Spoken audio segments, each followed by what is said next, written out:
Adam and Eve.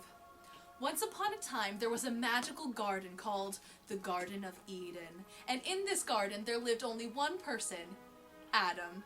God gave Adam the whole world and all the fruits and animals to keep as his own. And Adam was pretty happy most of the time.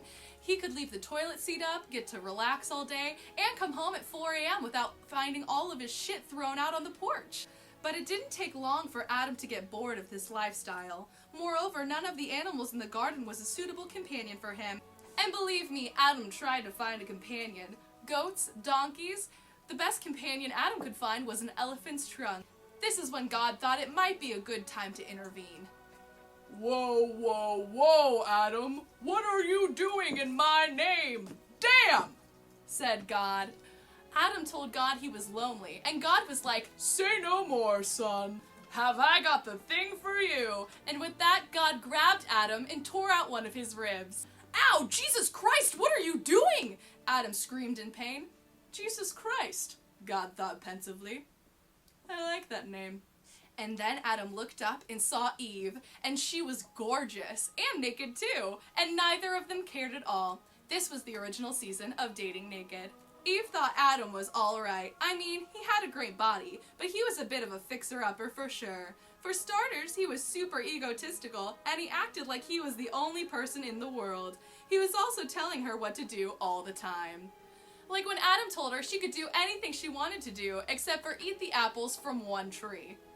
Why? Said Eve. Because God said so, said Adam. Because God said so, said Eve. And that was fine for a while. Eve dined on crispy rice, spicy tuna, and pinkberry every day. But soon she grew tired of having anything she wanted to eat every day for free, and she was so tempted by that apple tree. So she went to the tree, just to look, because looking's okay, right? And at the tree, there was a snake. Psst! Eve! Said the snake.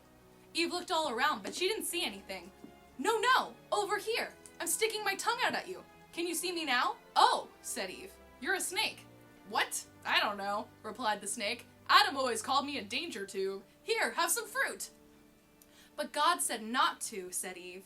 Yeah, well, God also said that men had to cut off a bit of their penis, so let's take what he says with a grain of salt, said the snake. So Eve ate the apple, and she gave a bit to Adam and didn't tell him what it was until after, because she's sneaky like that.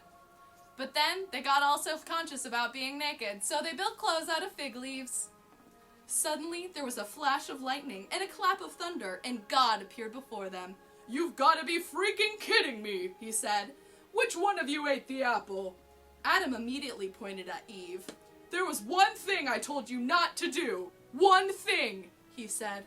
But God, that's all well and good for us men, but have you ever met a woman before? Look, put some leftover pad thai in the fridge and tell your woman not to eat it, then go out for a few hours. What happens? I guarantee you the bitch be eating it, said Adam.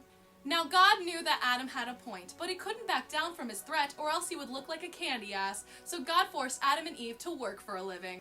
Adam became an assistant procurement administrator in a small manufacturing facility in Wichita, and Eve became a Jehovah's Witness. Come back next week when I tell you the story of my big fat Greek pimp.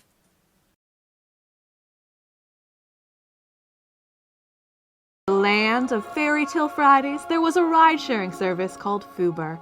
Fuber helped children, women, satyrs, and other non-flying humanoids to get from Wooded Glen to Castle.